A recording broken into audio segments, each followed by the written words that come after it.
Yeah. So, sunglasses. I'm Malcolm. I was doing directing, facilitating. I don't know quite what I was doing, but I was doing the SCHULE this year, leading. And this is Claudia, she was doing it last year. And this is Vilar, and she's doing it next year. And so we're here, we thought we'd take this time to kind of have a group think on practice, what practice is, what practice means. And our idea really was that we would talk amongst ourselves for 45 minutes and then we would open it up. So that's the idea. And if you're not familiar with the SCHULE project this year, the idea was to share practices with each other, to look not so much to grand big practices, but to take little elements of smaller practices and basically teach them to each other. So that's what the intention was for this year.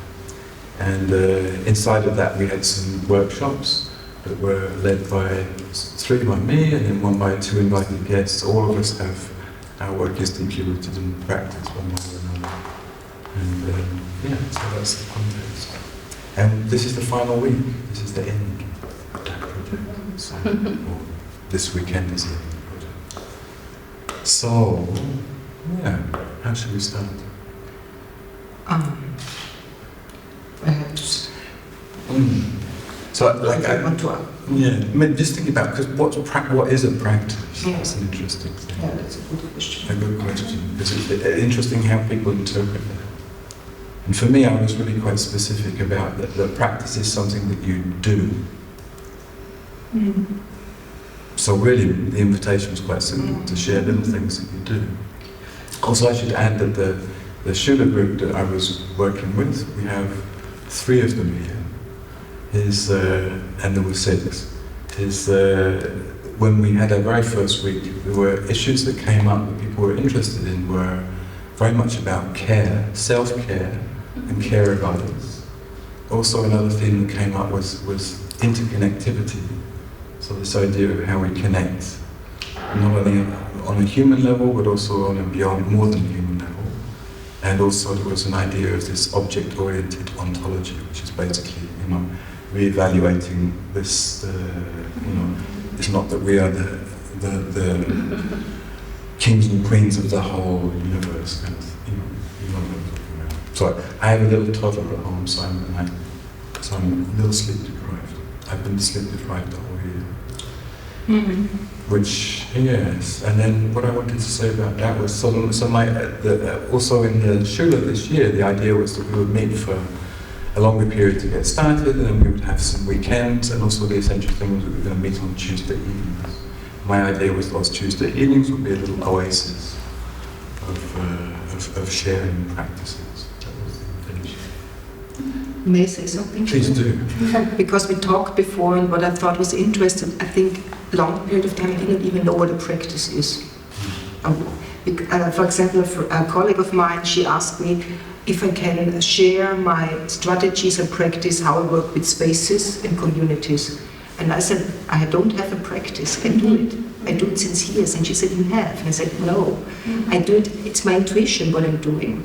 And she said, but often what you say, and when we talk about it, there's certain principles I also do. And I said, okay, what do I say? And I got nervous. And she said, I know that you can do it. And then I thought, okay, what am I doing there exactly? What is it when I go to a site? What I'm doing? And I started, okay, what I'm doing is I have time. This is one thing. Time is important for me. Is this a principle? Okay, let's say it is a principle. Time and lingering around. What is the next? I don't have a concept of intention. Aha, interesting. So then I really talk. I went step by step what I'm doing. It's exactly what you say. I analyzed what I'm doing and suddenly got excited and scared to share that because it felt so private and not important to a certain degree for me at that time. But just wanted to share that because often we do certain things and we don't, or at least I did not know that I can share that, that this is a practice. I would not, because often practice is okay, I do yoga, this is my practice, this is a practice, we can say this is a practice. But this I did not know that this could call it's an experience. And I do it in a similar way all the time, over and over again. But I needed to find out what I'm doing. Yeah. So I just wanted to share that because we talked about practices, it's often not even to understand what is a practice. I mean, it's a very interesting way of thinking about practice. Again, this is something that you do, not something that you think about. In a way, we exist in a world full of language, so it's not separate from language. But in a way, there's this moment where the knowledge emerges from the doing. So and that's often associated with manual work. So we have, like, as dancers, performers, people, I just speak about that because that's how I know, what I know about, is that we're, in a way it's kind of like, it doesn't really have value, because we're not producing anything. And also this idea, a lot in culture, there's this idea, the conceptual thinking is valued very much. And here, I think what I was interested in is what emerges out of simply doing. When I was at the School for New Dance, ages ago, I studied with Julian Hamilton, and he was having a lot of people say,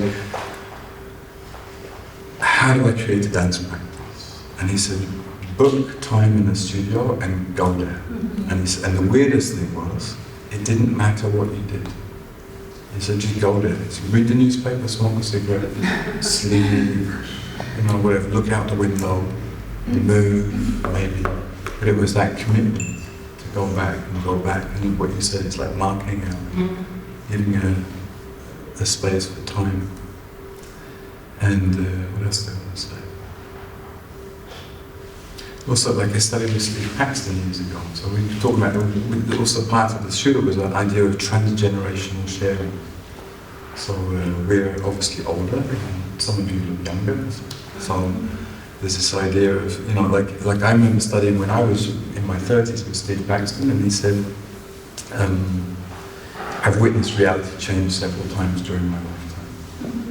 And then he was also going on and saying, you've only got 1 month to study with. In the old days, we would take 3 months or 6 months to go and study with someone. And then that was in the sort of early 90s, mid-90s. And then like by the 2000s, it was like, I could go like, wow, back in the old days, we had a month to study. And now you do a 2-week workshop. And now already like a 2-week workshop is a huge, it doesn't exist so much. So it's interesting, the relationship with time, practice and time. And the other thing about practice is something you return to. So it's not an idea that you have and do once or twice. It's something that keeps returning and returning and returning. And that's what I was interested in working with this year, with these things that maybe we don't recognize. What, do you want to say something? Yeah. No, first of all, I want to thank you, because through this invitation I was trying to trace which are my practices or which is my relationship with practice, and I had a kind of similar answer or feeling that I don't have practice, but I did a lot of practices, and I was like, wow. And for me, is something about repetition and time and duration.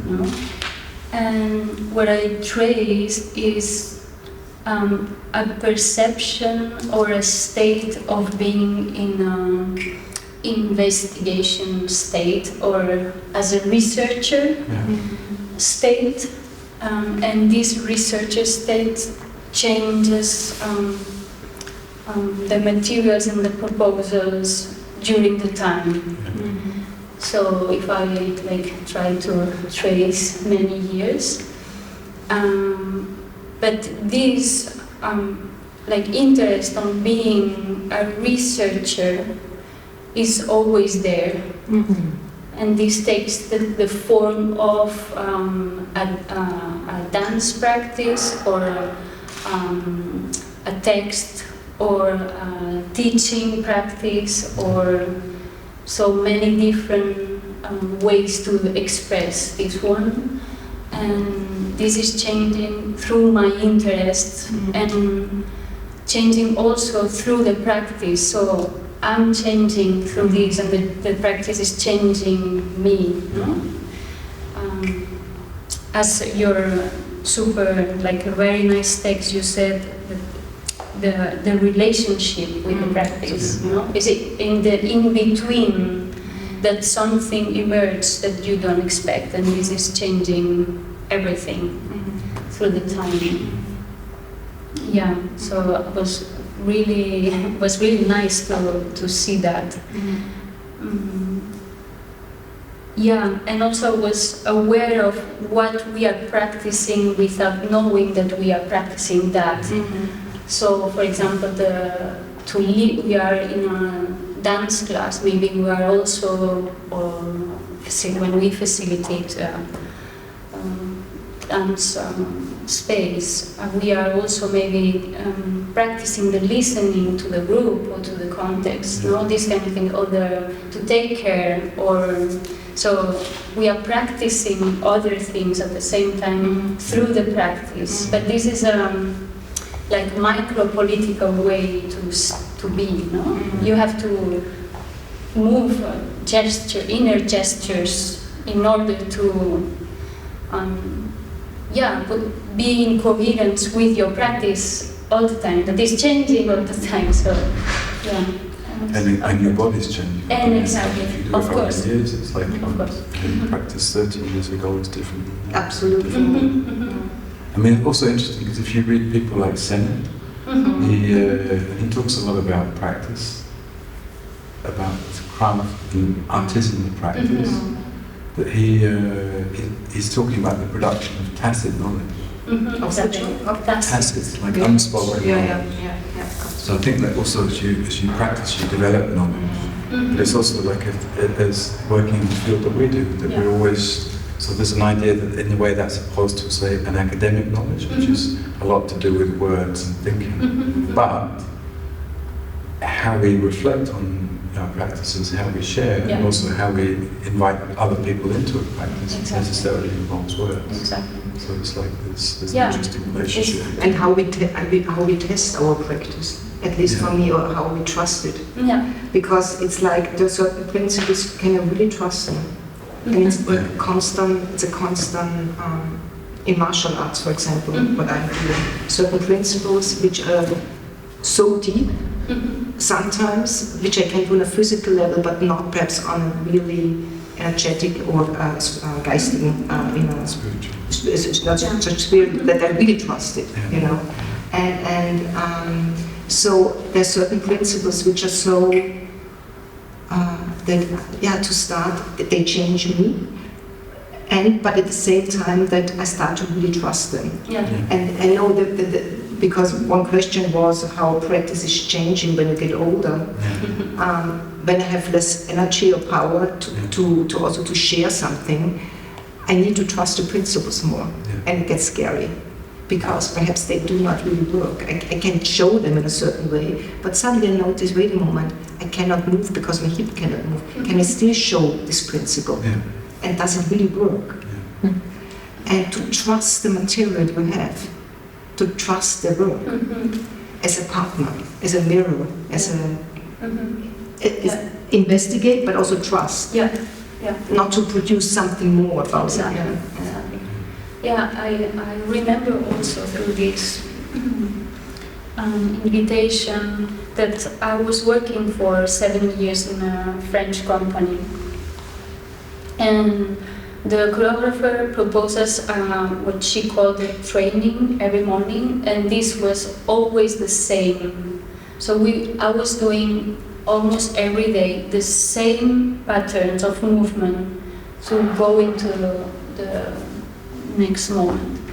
And through this practice, I get to learn how to be in this, renew my relationship with the material every day, even when I was really tired and I was trusting to the principles of this proposition, and like letting myself know like more and more, maybe not with only with my mind, but with my intuition, with my perception, with my feelings. And every day was something new. Even the day that I was like saying, this is a shit, and I don't want, no, because of course there's these moments also in my practice, no? yeah, and it's this feeling, no, of this relation where you get to know more yourself and you develop more knowledge of this relation, and also you trust, and this is... It's really interesting to listen to you, because the more I understand, it's not the outcome, definitely. It's not if you do martial arts, if you do yoga, if you do walking. It's you start to understand yourself, how you work with yourself, how strong you force yourself, how angry are you. Then you think it's nothing what I'm doing there, it's boring. It's all kind of this, it's kind of an anchor or whatever, or a mirror, how you engage with it. And then for sure, there's certain things you can find out again about certain principles you're interested in. But it's a lot about the relationship, that you're very close suddenly to it, that you find something new, a completely new revelation, a completely, or you find, and then it's gone suddenly again. And then it's empty, and then it's, Yeah, because I also was thinking about the habits.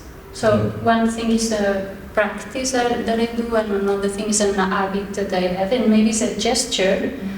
Every morning I do my cleaning at home, and this is an habit maybe, or a talk even, you know.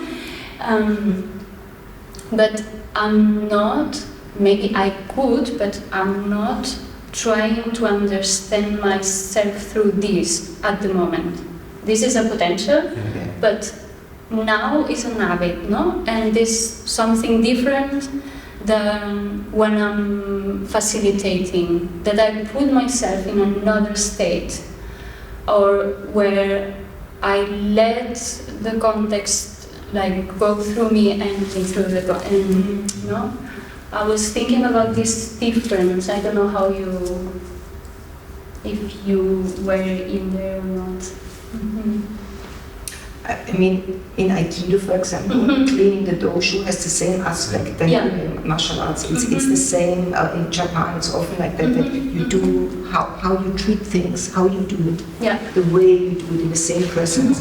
If you would say, this is a performance now, how you do the floor, it's very precise. It's the same. Would be the same aspect. But it's what you say, it's not unconscious, it's not just doing it when I need to clean. It has this aspect of being present.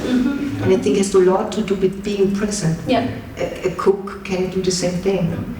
But if I'm not present, but if I broom, then it's a habit. I just need to do it, to finish it, to make it clean. It's another thing.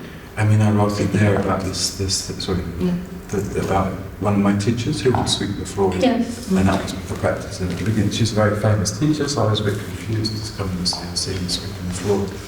And then years later, I studied a lot with her, and then she explained to me that it was a practice, because she's, especially when she arrives in a new space, she's measuring out the space. She's checking through sensing the floor through the head of the brush, with the floor's like this. There was so much going on. And I think also it depends where you put your attention. Because I wrote also in there that I had more this habit of like brushing your teeth. But I think also when I'm brushing my teeth, I'm kind of like, I mean, I'm quite old, I've got a couple of teeth missing, and the head, so I'm still actually quite present with what's going on. So, So I think it's a lot to do with where one puts one's attention, and also what one needs. So, but you said before, and also you down here, that if there's a generational shift in relation to practice. I mean, I did not understand you. Sorry. Malcolm wrote, do you think there's a generational shift in relation to practice? Okay. I mean, I think like what's interesting is when I think back in my life, and then some of you, it's like I grew up without mobile phones, and without the internet, and without computers. And when I went out as a teenager, the only thing that connected me to my parents was a coin. And you'd take the coin to the coin thing, to the call box if you got in trouble. And I think it's very, very different. So the speed of, and I think back to what Steve said about witnessing reality change a few times, and I wonder about that. If there was some kind of... But I didn't get what kind of shift do you see in the generation? I don't know, I'm just a relationship to time. Okay. Maybe. Like because I grew up, or I took these workshops. When I started workshopping, it was very common to do like a month workshop. Go and study with someone for a month, 3 weeks or a month. And I don't see that. And I wonder, and then when I was doing that, I heard people going, oh, yeah, but you know what? In the good old days, we would do 3 months. So I felt like, they have a different experience to me. Also, like when some of these older people like Simone Forti and Steve Paxton, Lisa Nelson, these kind of people, they would talk about it was easy money, just go and get, and nothing was expensive to rent. Like the whole cost of living situation was different. So, and also, like in Britain, at that time, I just missed out on it. But people would get free education, free university level educations and stuff like that. So the relationship, it felt like there was a lot more was possible. And so there's been these shifts. But may I ask, just to understand, the offer, basically you had training every day for this month. This means that the teacher was also somewhere where they could be they could just be there every day doing trainings, because even if I would want to teach like that, nowadays, like it's not that the generation is not looking for that, it's also the possibility to find a place or space where you could offer something like that. I didn't mean it was within the generation, I just meant the conditions. Yeah. So in that sense, generation was the conditions. And what those conditions afforded. Yeah, because if I try to think of anyone if I try to think of examples where I could go to where I get a training like that, there's hardly anything coming to my mind. Yeah. It's also not offered anymore. I think it's both, probably.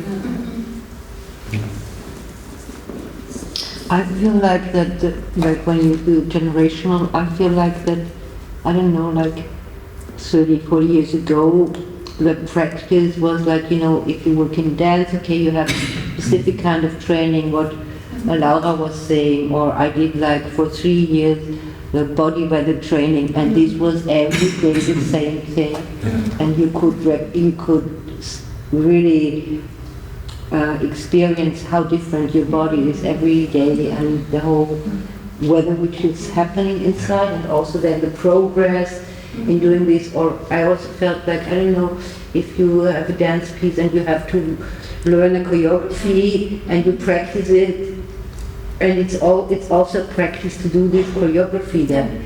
Doesn't matter if in the rehearsing space or on stage. So but now I feel like this practice means now much more. So there is now much more included than what I experienced in the dance world, what a practice is. So it got much wider for me now. Like, as Claudia, you said before, how you teach. It's also a practice. So, or I don't know, how I approach different situations, how I deal with I develop a kind of practice, and if I have every day, every Wednesday a meeting with my team, we have a kind of practice how we do this, and it's developed. But so it's really about talking also about, it's about a practice in a specific art context, and also, as you said, it's going like, so it got much more wider for me, the discourse about what a practice is, and using this word practice, because this was not used also before. So this changed for me, like... And what also changed for me, I don't know if this is part, but I say also when, let's say 20 years ago, there was this one practice, and I felt in the right time, the right space, that's what I do. Now I feel like there are 5 other possibilities constantly. And I think at least, I hear from people there in their 20s, they say, I get crazy with all the possibilities. It's not just freedom. It's often the opposite, because you always feel you should go to another place. And for sure, I also had that. But the feeling of, you know what, I'm there. I'm there and there's nothing else in the moment. And I want to be there. I felt like I'm completely, and I could concentrate, I could focus, I did not want to change. Sure, there were other things as well that I would like to have other things. But this kind of huge possibilities, huge information, very fast, constantly changing. But I could go later in the evening there, and then I have another training, another training, another training. And I think that makes it also not so easy to just relax and think you're in the right time, again time, in a space where you think, that's what I want to do, and also repeat. Because to a certain thing, as I think as a practice, it needs repetition to understand myself in it. It's not just to go from one to the next. I mean, that's like and that's in one hand great that there's so many possibilities, and on the other hand it's like, But I think that for me that's one criteria that makes a practice is that you practice it. Is that you keep going back and going back and going back.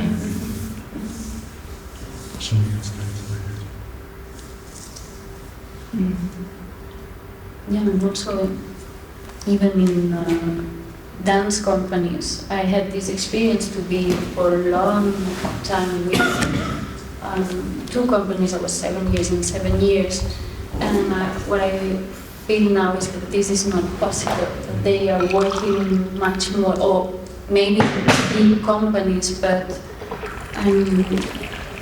in the middle level, they are working by project, and then also the relation with the dancers is like, okay, I take you and we do something, and then for the next production you are not there, and we change, no? And it's this movement all the time. So the practice of the poetical way, of poetical, technical way to explore choreography, for example, in this case, is also like, you cannot practice this, you know, and go through deep process with, and this is, much more in connection with the conditions and this feeling that we have to produce, you know, and to be in the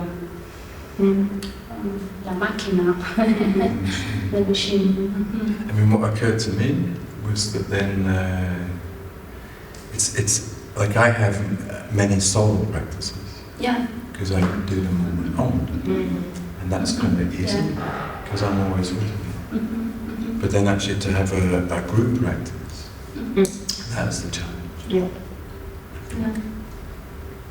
Yeah, I also noted that I have this solo since many years. I did just solos, and it's also practice. In many levels, layers, and and also it's a solo, but to get to the point that your practice has to be shared in order to evaluate also. Shared with colleagues,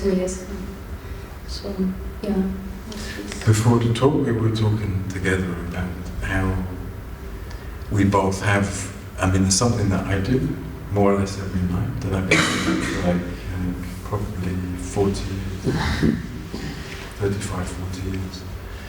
And like it's a simple, like and I never really gave it much value, but in another way it was very essential for me to do. And then and somebody saw me do it once, and then I start to think about sharing it to other people. On the one hand, it's like, it's just what I do every night, so it doesn't have value. And on the other hand, it's like, it also feels a little bit too close, a little bit private, a little bit personal. But then maybe 2 or 3 years ago, I started to take at least elements of it, and then give it value and start to offer people those experiences in classes. And I think then I trusted in the act of doing that. They work, and then I got great trust for Yeah, from yeah. that. Yeah. And there's something also about it. Like I think when you clocking up the time also. Like I think the longer you do something, and it changes. Things change. Yeah.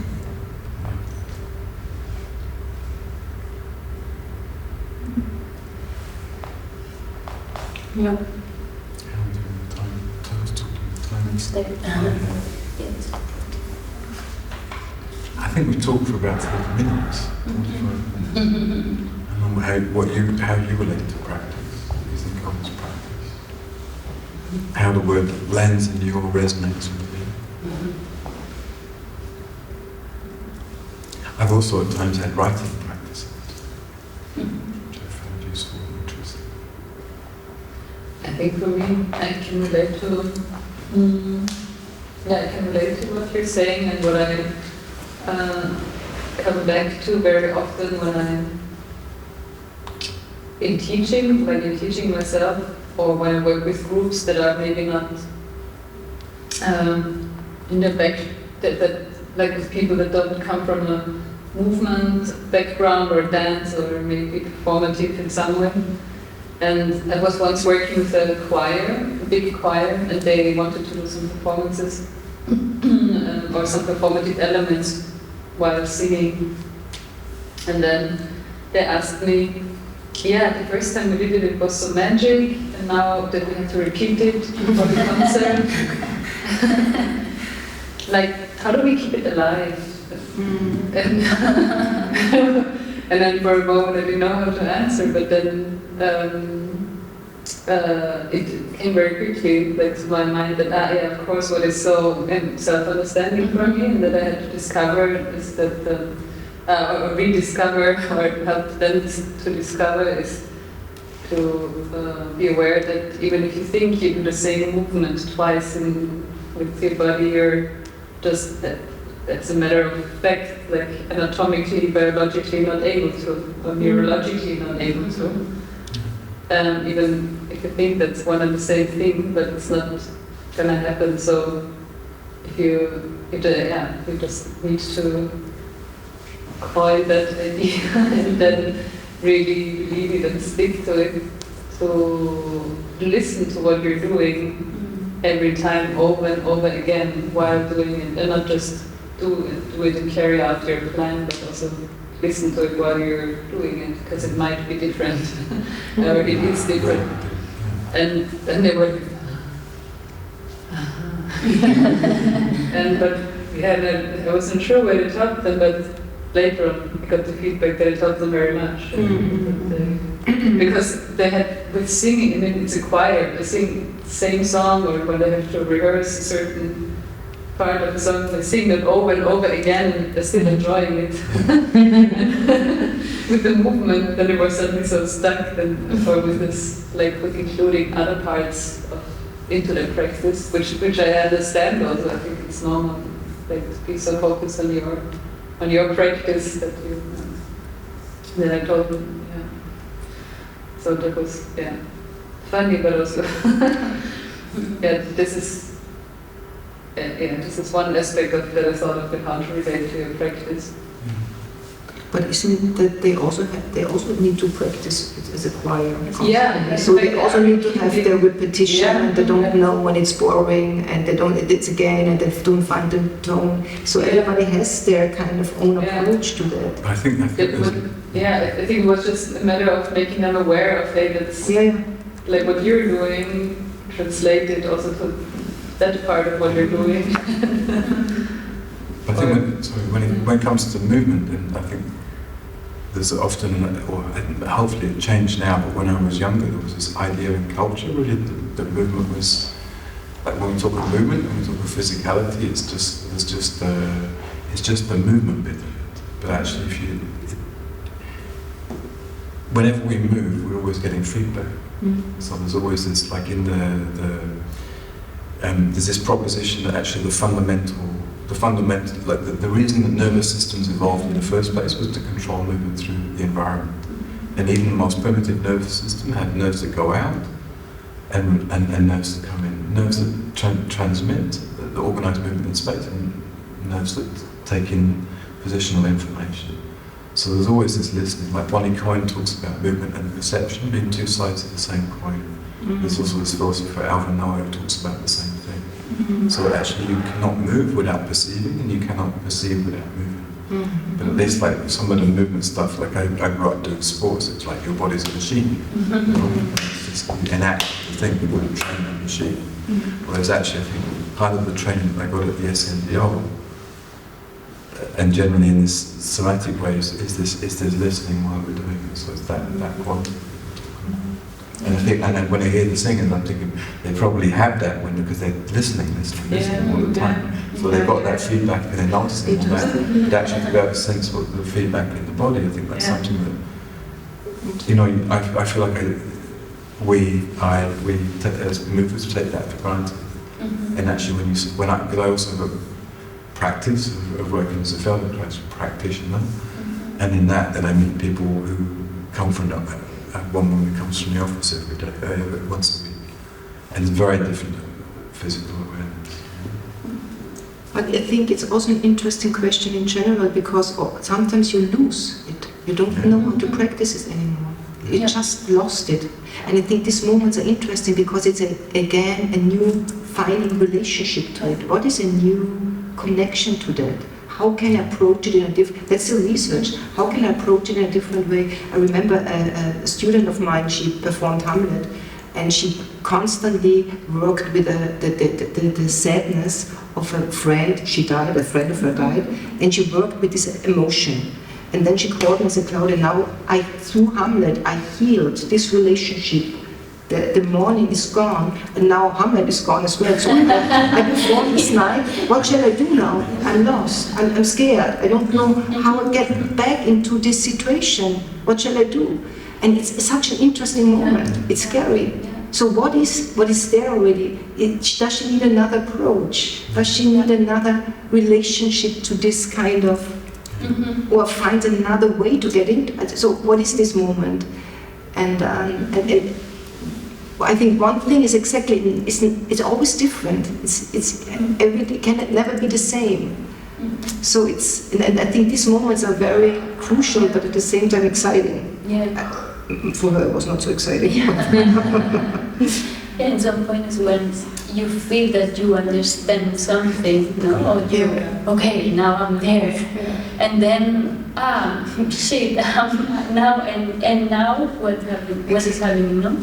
It's this kind of moment. And I also was thinking when you were talking about what happens when we practice something together, that we need to understand each other. It's not that we are in the same room doing like kind of the same practice in an individual way, but when we are practicing together, to build something together, in a choreography or in a performance or so that we need to work also in the in-between space and in the environment, and so we are also practicing this, and this is another another layer. It makes me. I've never experienced it, but there's this practice called dialogue from David Bohm. You know this one? Yeah. So for people that don't know, David Bohm was a physicist, and he proposed this dialoguing practice. I think he asked 30 or more people to gather together and commit together every week, and they would just talk, and there was no subject, so didn't matter what you talked about, but it was just the very fact that everybody showed up every week and talked. And his idea was was trying to get coherence inside of a group.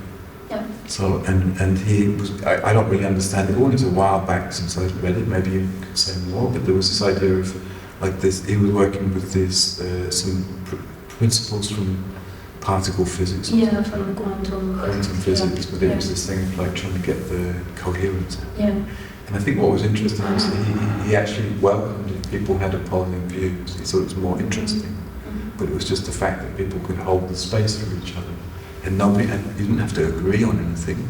It was through the act of being present and the act of listening to each other that then you established this. But were there certain rules that you speak and then you not I can't remember. I think I imagine it was probably that. There's a really wonderful book called On Dialogue by David Bohm. I read it like 20 years ago. I need to read it more again. Yeah, and then...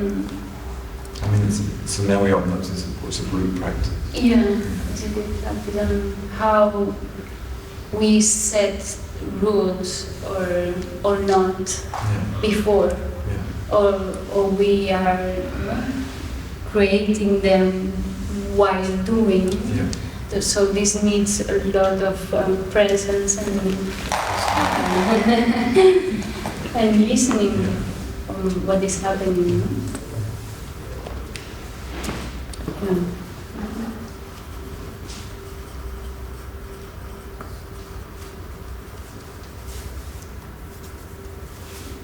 Is something else coming to my mind? Sorry, is anyone else?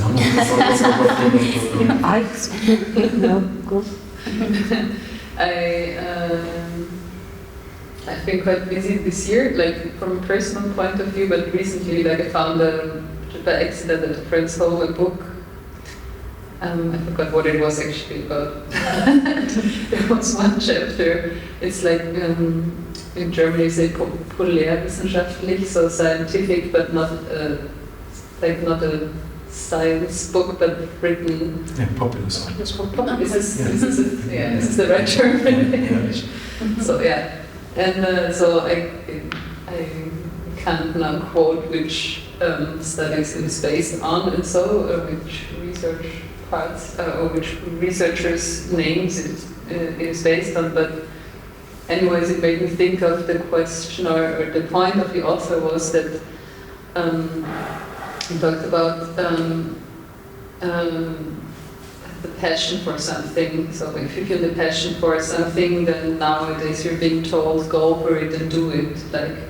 Like all big CEOs, all famous CEOs, like, I don't know, Facebook and you name them, they are all talking about like you need to love what you do and then it's the right thing. And then they also described the story of a friend who was quite a younger friend who was very fast, very good at what he did and got very far also in his career. But after some years felt like he had lost the passion and maybe he had not found the right thing yet. And after a while they also describes like an experiment that has been carried out with a group of people where the one group gets told that the way you find motivation or the way you really get good at something, it's proven that you just need to spend enough time with something and then you can get really good and get a lot of interest for what you're doing. And the other group gets told, well, it's something like this very, like either you naturally have an interest for something or not. So basically it's like biologically given to you or not. And then they get to read the same text, and afterwards need to, they get somehow tested on what they remember from the text, and the group that was told that it's something like you need to spend time with something and doing something and then you get good at it. Or not just about being good at something, but that you also find an intrinsic motivation about it. That group remembered way more than the other group that just thought like, okay, if I don't get it, maybe I'm just not born for it. So I don't need to pay so much attention, like it didn't like strike me the first moment, so maybe it's not that important. And so yeah, I don't know whether that is like what the scientific background or if that's what the scientific truth behind it really is, but it made me think in terms of in terms of practice, that from a personal point of view, I would believe so that that also this idea of like the practice should be like something that is really great, that you love doing, that you feel really passionate about all the time, is also something. And if you don't find that, then you don't have a practice. Then you need to look for a new one. Like that. This is also, I think, yeah. I don't want to be so black and white in my language now, but it could be potentially dangerous for not being able to go further or investigate something further and just stick with something that after a while you find a certain depth within that you might never reach otherwise if you would just have gone on. And I think that moment also of, also what you described with your friend Claudia, like, or that lost it, or what you described as the complicated moments, the days that you don't like it, that you hate it, to go through that is all believing that it's okay if I do it, even if I'm not that passionate about it.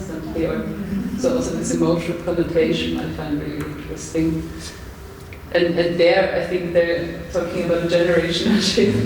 There, I would say, my generation, and Generation Y, well, I don't know, this could be maybe also more this, like nowadays we get told a job is something that you need to find a job that you love. You do, and then you can pursue your path of happiness. Like, and I think also in the job life, and I don't know, of my parents or grandparents even, that was a different question. It's something you chose. If you were lucky, you liked it from the get-go, but you just had to stick with it and find the motivation to do that, because there's a reason why you did that. And it would pay off, hopefully, if you got enough money, but it would not be something that you were so necessarily passionate about. Like in some cases, maybe yes, but I think this relation to how we're motivated, like this extrinsic or intrinsic motivation, I think there is definitely a generational shift, just also by society and politics and economy. That's just what I thought of last week, and I thought I would connect it with this now, but it's actually interesting. I think for me again, what you said, it's practice is a relationship, and a relationship is not always passionate. That's who I am. It mirrors myself. I think that's so interesting, because through a practice, in the best sense, I grow. That's what it is. And I think when I studied Aikido, I saw this in Germany, and I looked in the basement and I saw, wow, these black skirts look nice, and how they roll. I also want to roll ones like that. I was not so passionate. I thought this looks cool. And then I went there and I did it, and I had no clue what we were doing there. I thought, what is this? I have no right, left. I was like, my God, I'm so not talented at all. But somehow I stayed. I have no clue why. To tell you the truth, I don't know how I went through all these times. But somehow something was there. And I'm still with it, and it's 30 years now. So and sometimes I love it, and sometimes I don't. But it's all kind of certain, so many, and I think we all have that. But what's interesting, I can see what you say. It's like that your generation do what you love, and it's such a high. Perhaps I don't love it, and I don't even know what I love. And perhaps I love it in the moment, and tomorrow I don't love it anymore. So what does it mean? And what is love? It's kind of more of a disposability. And because when I think of passion, I think of like I don't know if you have this in German, but like passion is also like, it describes like Jesus on the cross. So it's like it contains suffering actually within it as well.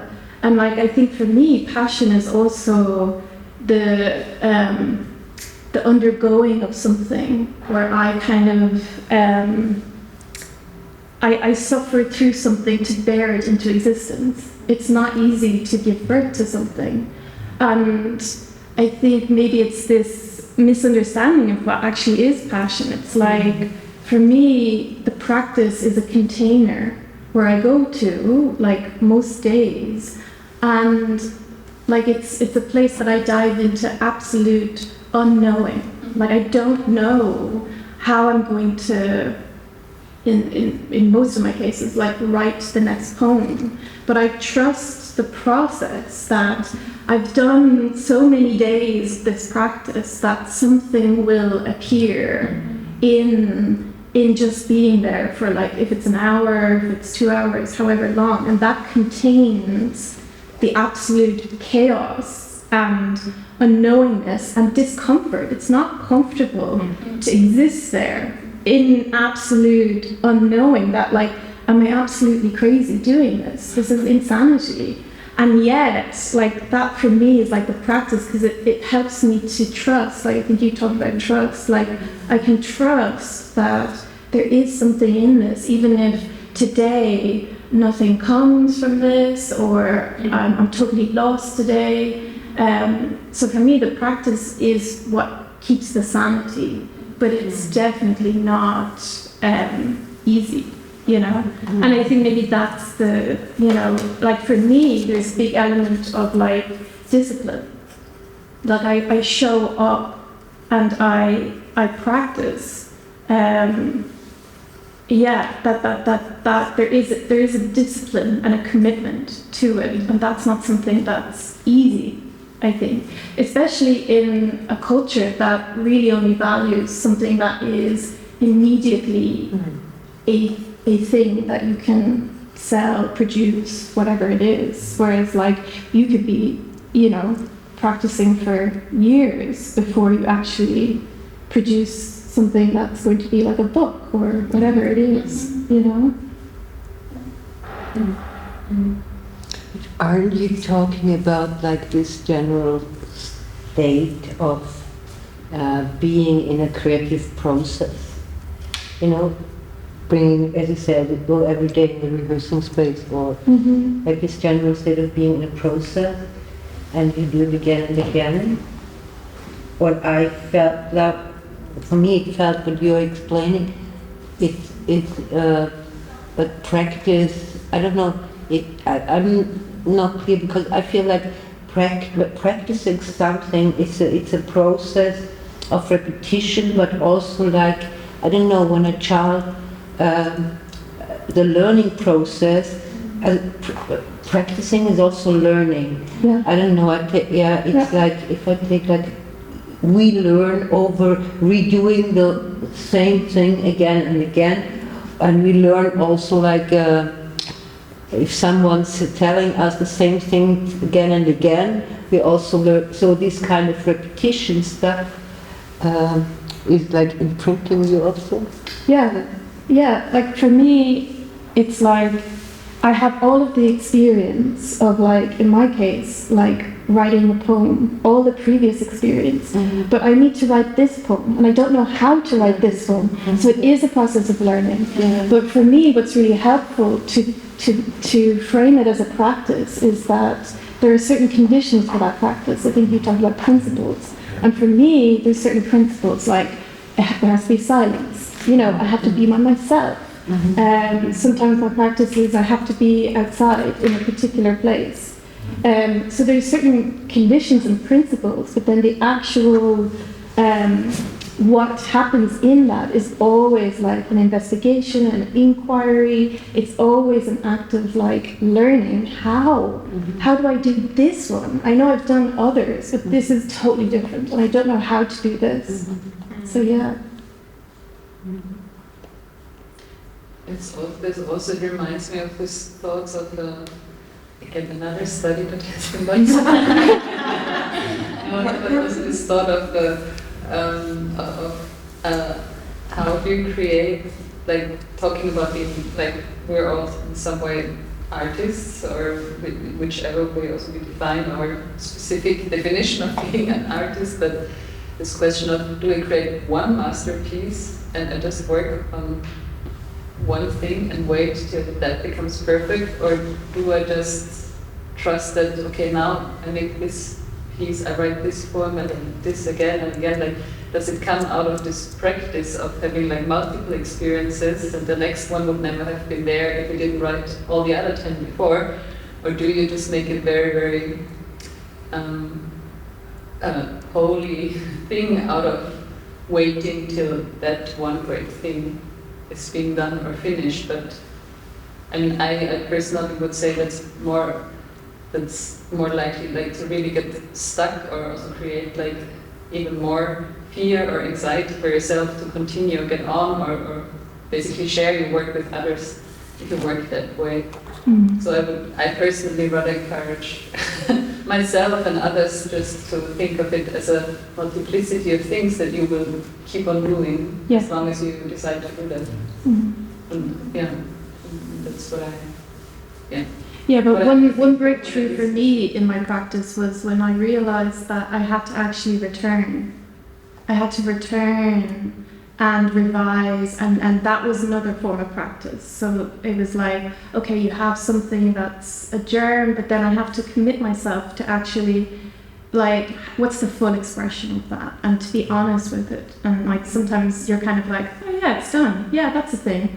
But it's not really like, and like, I think that for me is like also a part of the practice is to return to the old work that isn't quite finished yet and to allow it to become itself more fully. But then, where's the balance between like being absolutely like caught up in that and it becoming its own kind of negativity. But there's it's kind of a dance between. But for me, that was a breakthrough in my own practice. Was like the realization, you don't just write a poem and then it's done, like, like magic, magic inspiration. It's like, no, it takes prep, it takes going back, it takes like all these other things that are not like glamorous or, it's just a lot of hours.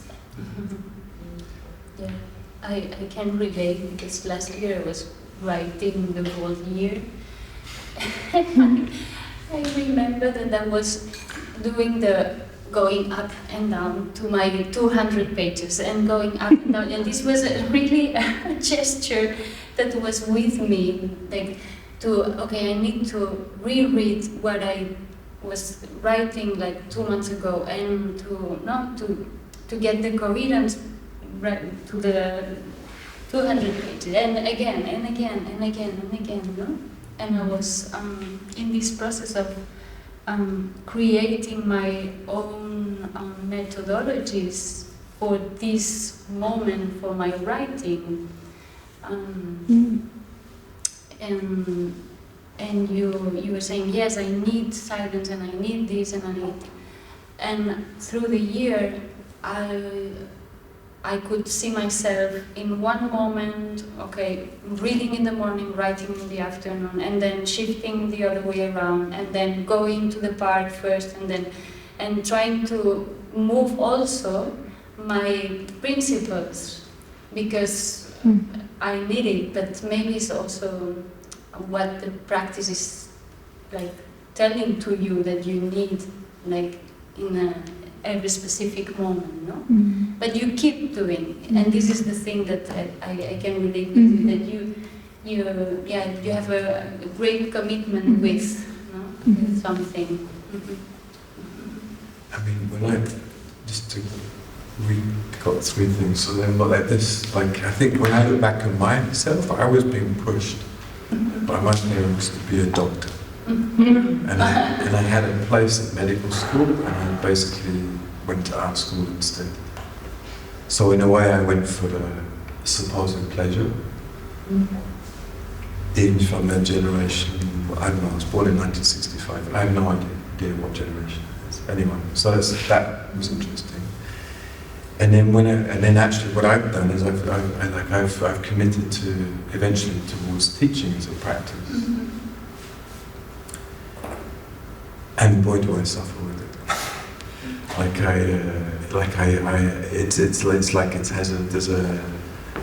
There are times when I go to teach something and I feel like I'm completely empty and I have nothing to give, and I'm full of fear and anxiety.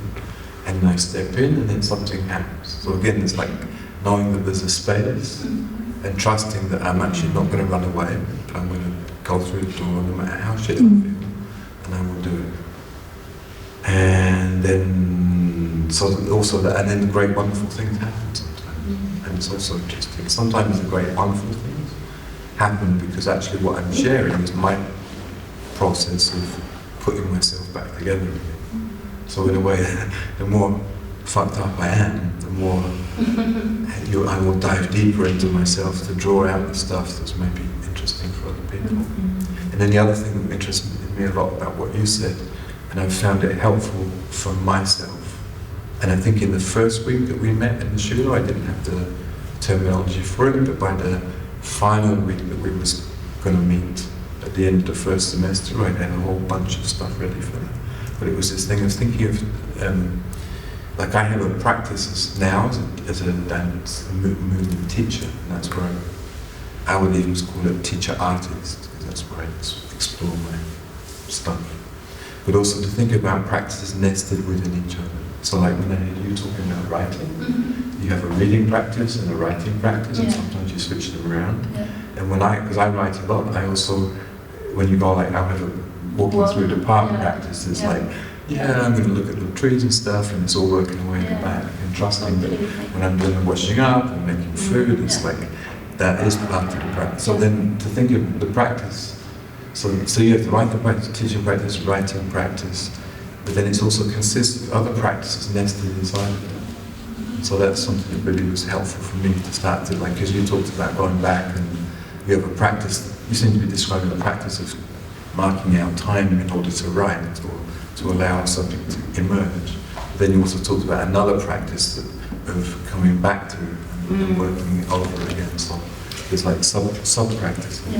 This is interesting to me. Is this a practice or is this kind of a way of finding into the practice? Because I also know that I suddenly need a coffee, then I need to take a shower, then I need to sit down on the couch and think I cannot do it, then I need to look out of the window, then I sit down. I should sit down to write. No, I cannot sit down to write, I have to get up again. Then I think, okay, wait a moment, you never can sit down and write. Okay, go for a walk. Then I come back. Suddenly one sentence comes, and I'm thinking, I hate writing, okay, then suddenly, through walking, some sentences are coming. And even they're not, but then it's the theme is coming. So, but it's the condition of creativity somehow. It's the not going inside directly to do these things around. And I wonder if this is, I don't know if this is a practice, but I also know it, that I need to do it. And some of the well, do it, just do it. I don't even know what I need to do. I think for me, again, going back to the notion of practice, it's something you do and you return to and you keep. It's like a kind of a protocol or it's something that's being repeated with the trust that then the thing emerges from that rather than something that's being thought about. Because often, like when I've been teaching and mentoring students making work, sometimes it's like they come with an idea. And they want to show that idea or explore the idea, and it's just the once, and you can see it. And the other people do, and I think when it comes from practice, is that I've been doing this thing, and then something emerges from that. So I think that's and there's nothing wrong with the other one. And the conceptual thinking is great, but that's what I've been trying to sort of. You do the knowing or whatever's being produced comes out of the doing, rather than because for me the conceptualization is the going to the end before. You know what I mean? It's not really oppositions. It's more this feels of polarity. Because you're kind of like, what if I read before I write, or what if I? So there's obviously, but more this idea that, like what you talked about, when you're doing this, you're doing this, you're doing this, you walk. And then the words come. So, I'm curious about that.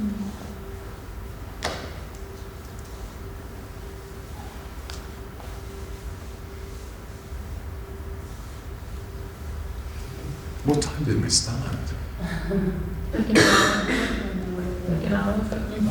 So we've only done an hour. Yeah? We've only done an hour.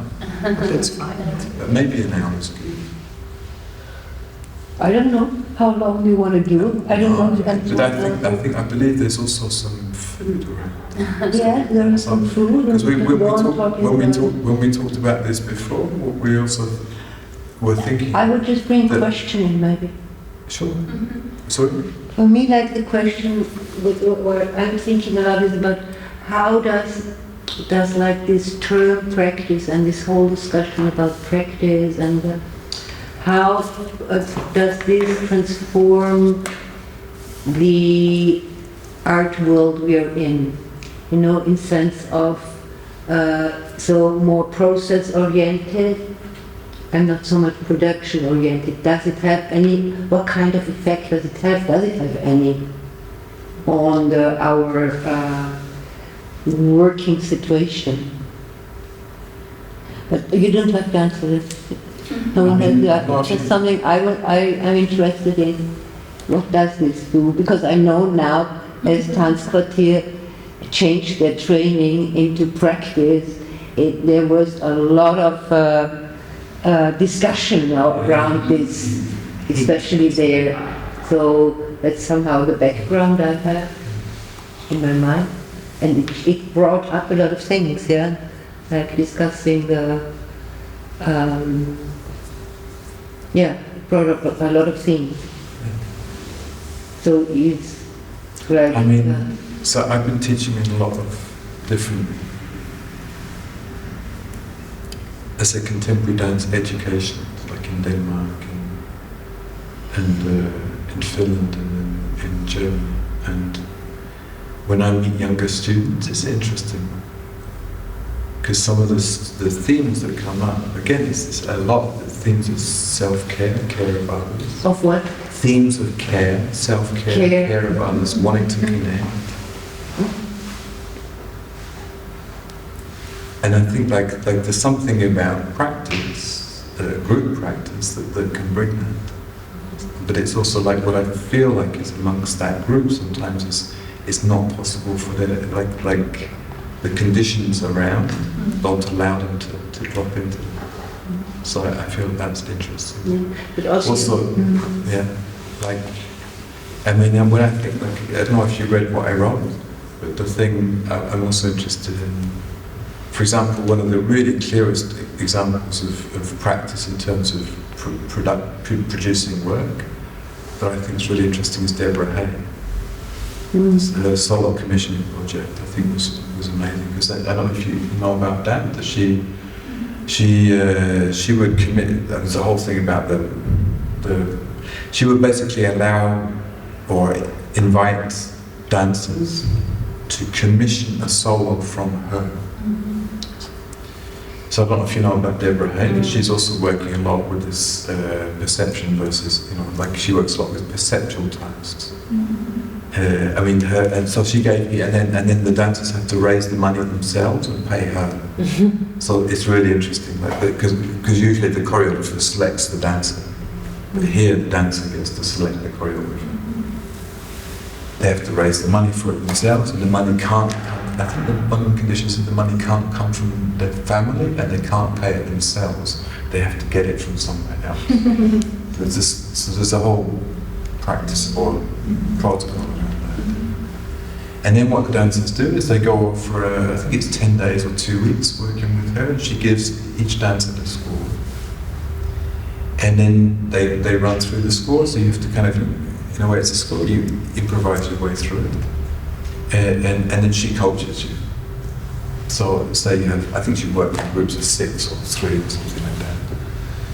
And so each person embodies the solo in a different way, the instructions. But the interesting point for me is that then the dancers sign a contract that they will practice that solo every day for 3 months before they're allowed to perform it. Mm-hmm. And I've seen these solos, and they're strong. And there's something about that, like, I mean, it's really rooted in the body in a very particular way. And I think of, so that's a really clear example for me of the value of practice, I think. But this is still tied to a product. Mm-hmm. And I think your question is slightly different than this, because I think there's something very political about actually emphasizing this part of people's processes, which are often hidden, and nobody sees about it, nobody speaks about it, and it's like a lot of hours, a lot of time, and it doesn't necessarily lead to any particular output.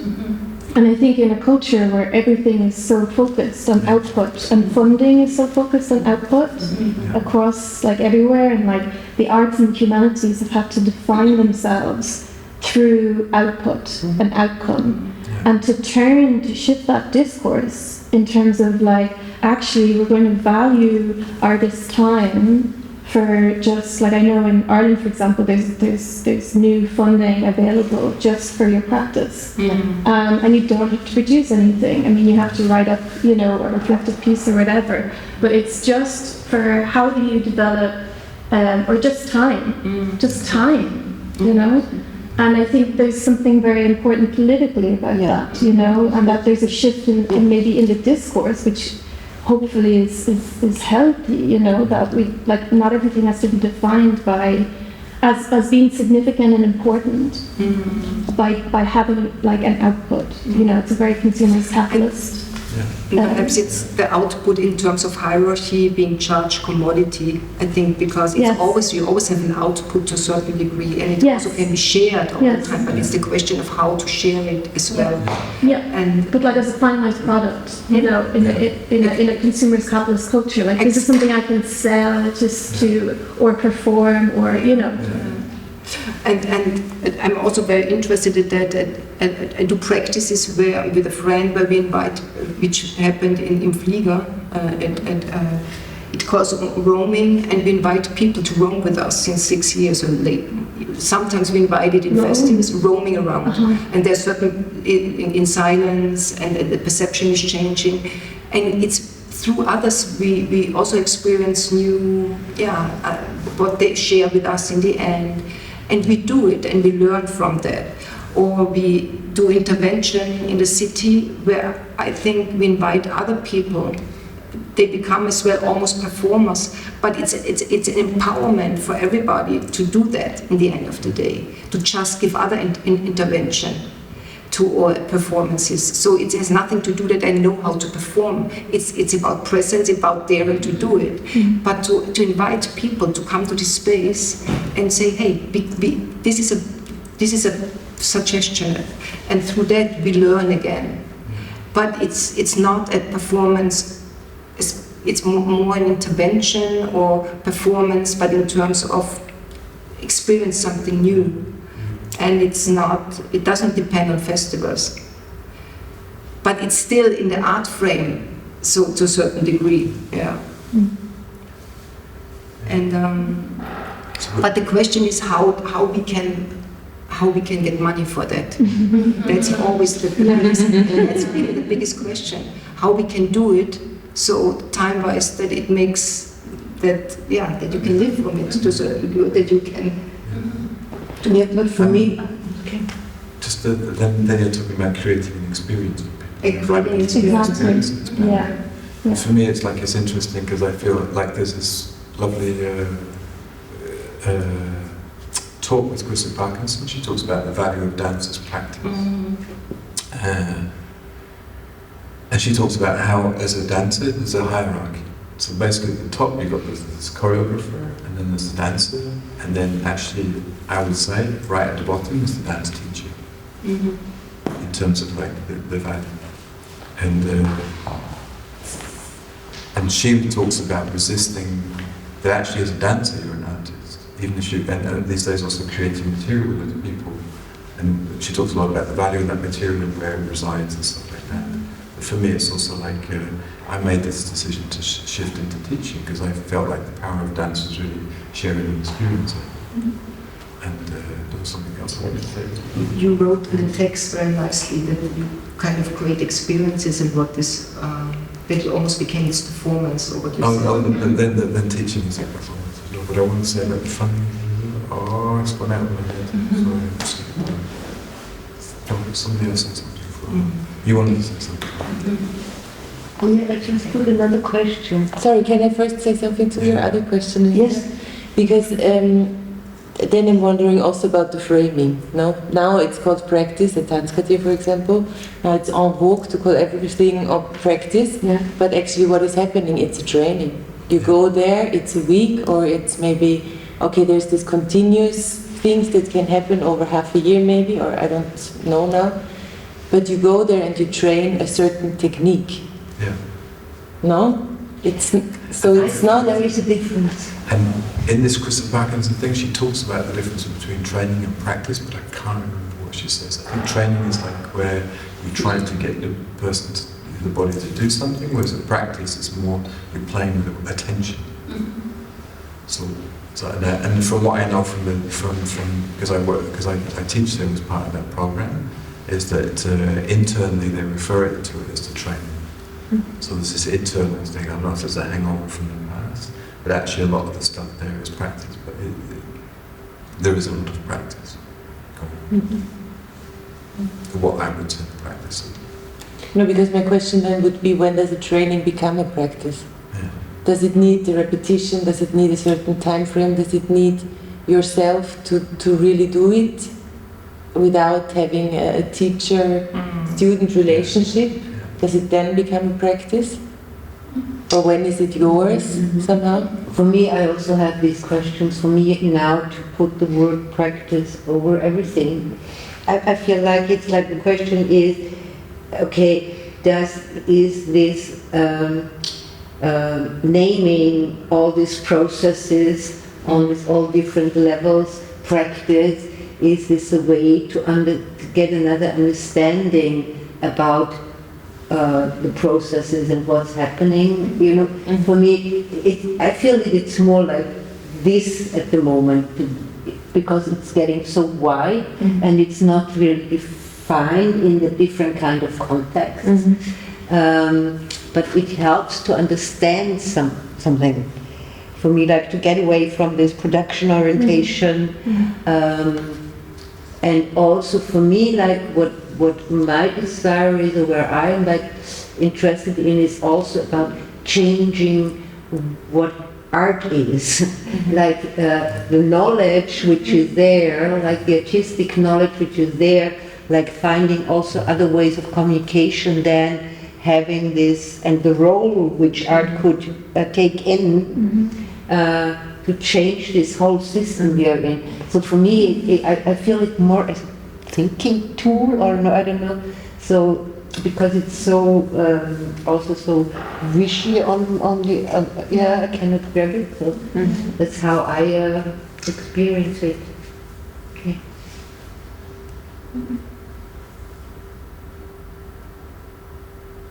Well, it's kind of like we're trying to redistribute value. Yeah, You know? that's it. Yeah, Because the value has been very fetishistic. that's And it. it's been like, this is where the value lies, this end product, this thing. And now we're trying to shift, okay, actually there are other points of value within the process that maybe you could call them something else. You know, like we need other words for it, like, because we have the practice part, but then there's also other elements, I think. And I think what you're saying is like we're using practice to cover all of those. Yeah, but actually, it's a tool, you know, to shift. That's how I think it's also about hierarchy. Exactly what you said before, that the product has the highest hierarchy, not the rehearsal process or whatever. This is trying to change. Yes. In terms of a capitalistic kind of system, that we think that's the highest, is more worth than that. Yeah. And I also think, there's a difference between process and practice, and also interesting question, what is a training then? Because to a certain degree it needs a training. This is a training as well, but perhaps this has another connotation a little bit what a training is. And does a training become a practice? Because you own it suddenly, and this is then what you do anytime because it belongs to your life. Something is that I get familiar with myself through that. I get an intimacy. I understand myself better. A training, it's more outside a little bit, and I do it, and it also can be. But a practice, I think it's also the next step. That's my feeling. If we need to give a definition, it's just me, but I also would say I own it more. I own it. It becomes relationship.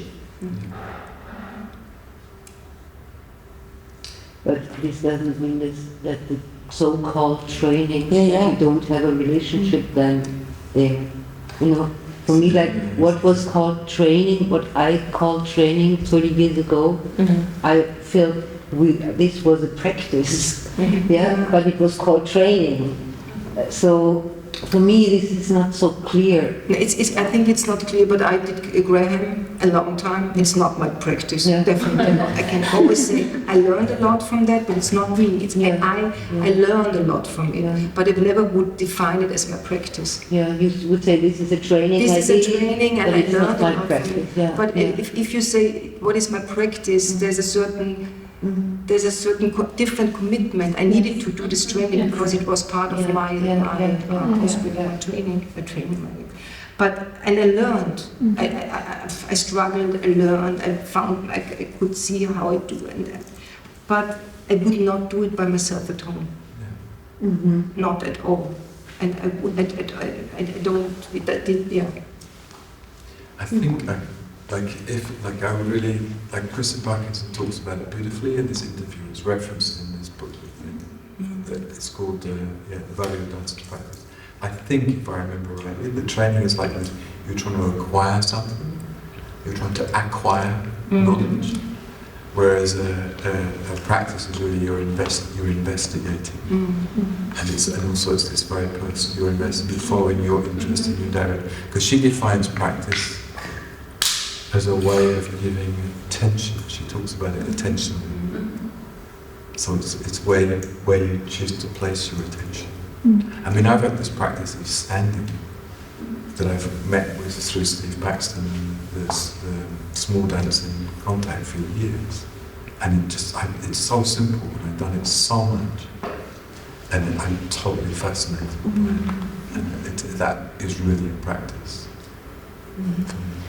For me, and then I also have other things that I do that I know that I would call them practice, the things that when I'm feeling like I'm feeling compressed or somehow disconnected, there are things that I do and I keep returning back to those. I call those practices. Like for me, like when I was like, I feel like for me it's really interesting to ausloten, to research on these edges also, because like I don't know, I lost like my fear or the Lampenfieber before performing when I changed like my attitude in performing, because then I said, okay, this is what I practice, my thing, and I will go on practicing on stage. So, and this helped me a lot, like to shift this thinking, to stay in my body again. It helped me a lot to deal with this fear of performing, with it. So it really shifted something. And so I was, so there are many, just as an example of what does practice mean also, and how is it a tool to shift something. But this is so interesting because it's like where does it end? It's like the finished thing, right? So instead of saying, okay, I have this finished thing that I'm now going to perform for others, it's something that's still alive and it's still evolving, and I can learn something from it. Like it's not this dead thing. And it's really interesting, and like that you could learn something by performing it, but also the possibility that you could make a mistake. Because you would do that in practice.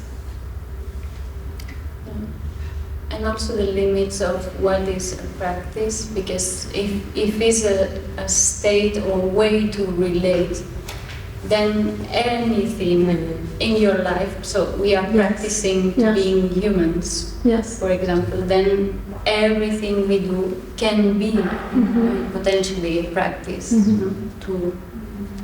Or this thing from Anna Halpin where she says that any moment can be transformed into a dance moment, a dance experience, by a shift of attention. Exactly. But isn't that's just experiences? Yeah. But it's awareness. I think it's experience with awareness. way, directive awareness in. Yes, a perspective that you commit with, maybe in a moment. And also I was thinking how important are these kind of spaces that let us to rehearse our practicing practices, like to, and that these spaces, they are like holding us in this blurred situation that we don't know who we are, how to relate, how to be with others, and blah blah blah, no? And to,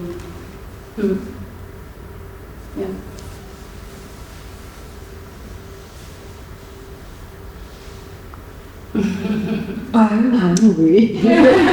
Soup time. Soup time. Let's practice. Soup time. One last thing to say is one last thing. No, because this thing about product, I think that we're so much tuned to see in our culture, to see, for example, the body as an object, whereas it's to recognize that the body is a process. That as we sit here, we're not the same people that came in. Cells have died, cells have been created, and we're tuned to see objects, we're tuned to see products. But it's the same what you said before. If I see it in a different way, I can change, but this is intention. And I think it's also it's an illusion, it's a fiction that I say now it's finished. It's just finished because I need to finish it now. It's never finished, for sure not. It's like this is an illusion, it cannot be finished because it's always changing constantly. So I think that's also an illusion, but we believe in that this is the product, which isn't, but the end, the material, which never change. But you wanted to say something. Yeah. No, I kind of dived so much into listening now that I'm like, what I speak. I just want to say thanks for sharing all this, because there's so many things to relate to, and so many times I feel like, wow, it's so relieving to hear some things from other people, like, okay, others feel the same when you teach, something like that, and as well, when we were talking so long about training and practice, I think that in training in this word, for me there is always this sound like, but you have to go somewhere else. Like, there's a goal to reach. You're not good enough yet. You have to train. And maybe they were running in the doors of Tanzkultur when they said, oh no, it's a practice. Because I think in practice, it's more like, it's about now, it's about the moment, it's about the experience and exploring. And I think that's also what I value so much about it.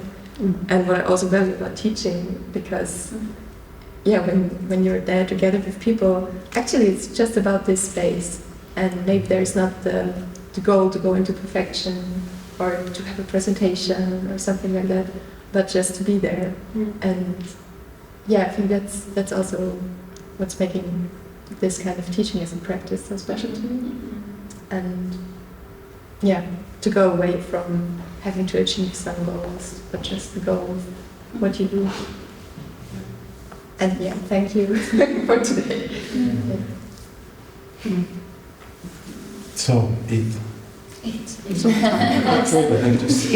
If everyone is fine, I would. Just say thank you to the Inflieger team for hosting this. And thank you for Lara and Claudia for coming. Thank you for the video man. Thank you for the guests. Thank you for the SCHULE people. Big thanks. Now we can eat. Thanks to you. I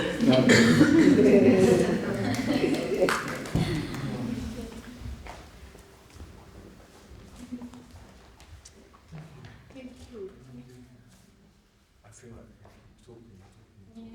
I also feel like, oh my God, I'm so tired.